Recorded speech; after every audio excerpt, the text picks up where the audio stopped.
creamy chicken adobo. Mga Marisol, gandang umaga po sa ating lahat. Kumusta na po kayo? Ito, magluluto na naman po tayo ng manok.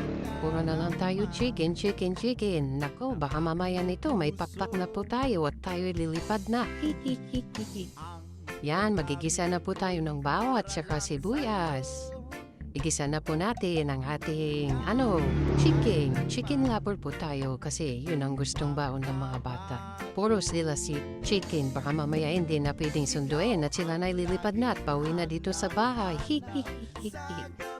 Ayan, nilagay na po natin ang braised chicken po ito, mga kapatid, mga kahapsat. Good. At taga-Tagalog tayo masad paminsan. Tane, marami din tayong mga kaibigan na mga Anggalog. Kaya medyo magtaga-Tagalog din po tayo. Kumusta na po kayo? Ayan, halo-halo po natin. Kahit papano, may ibang na mga bata, isang breast chicken lang po ito. Mga Marisol, ano sa palagay nyo? Puro chicken ang niluluto ko, ano? Hihihi. Kasi yun ang gusto po ng mga bata. Ayan, ako, nagsasawa na nga rin ako sa puro chicken na ito eh. Yung isa kong anak, ayaw niya ng karne ng baboy. Iwan ko ba kung bakit ayaw niya ng karne ng baboy. Hihihihi. Ayan, nilagay na po natin ang ating bitchin. Nilagay na rin natin ang paminta, tubig. Mga Marisol, nilagay na natin yung tubig. Ayan, kumukulo na. Bilis-bilis, kumulo agad. Hihihihi. Parang magic itong niluluto po Bigla na lang kumulo, kalalagay na. Hihihihi. Ano sa palagay niyo mga Kamarisol? Ay, ikan tayo man tutuyo. So isus data, yung kabil tayo mga Kamarisol. Glalao kunti sa ukunan niya. Dilagyan na rin natin ng oyster sauce. Para masarap po. Parang creamy adobo po yung style po ng ating recipe po ngayon. Ayan, medyo patuyo na po yung ating niluluto. Ay naku, kainam naman aritan. Ganda-ganda ng aura nitong niluluto natin mga Kamarisol. Hihihi. Para na tayong batinggin nyo, aray. Ay, ganun talaga. Tumira tayo sa Laguna, kaya ganun na rin ang tuno ng salita natin. Hihihihi.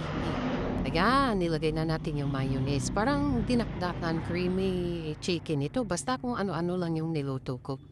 Kung ano lang yung recipe ko, basta naisip ko lang para maiba-iba naman yung baon ng mga bata. Halo-halo natin. Para umano po yung lasa ng mayonnaise. Ganun po talaga ang buhay natin. Hihihihi. Sabi nga sa Ilocano, adauti ko bo, adaptikad.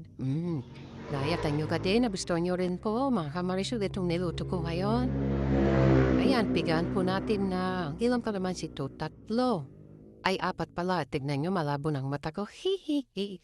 4 na kayong mata ko may salaming pa ko nadudulin pa ako at ginawa kong 3 yung 4, aray. Pero yung isa hindi ko masyadong pinaga kasi naisip ko parang medyo asim kilid na nito.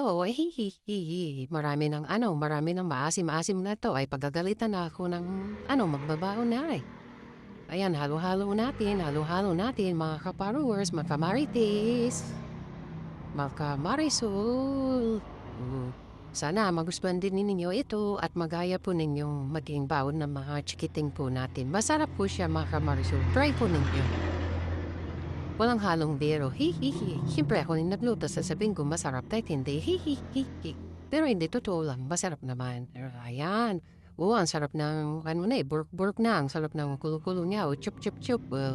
Sabi ka ng amo ko noon, hindi ako marunong na Espanyol. Di rin siya marunong ng English noon. Yung kumukulo daw, chup-chup-chup. Sabi niya kasi yung burk-burk ba, yung kulo-kulo. Parang yun yung tunog kasi.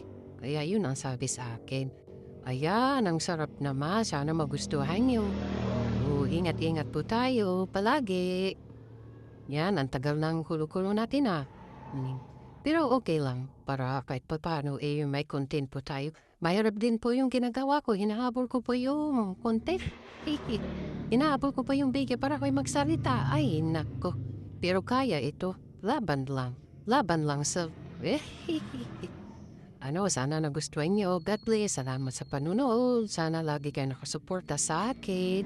Pasensya na kayo kasi minsan joker din ako minsan para hindi kayo magsawa. Thanks for watching again. God bless.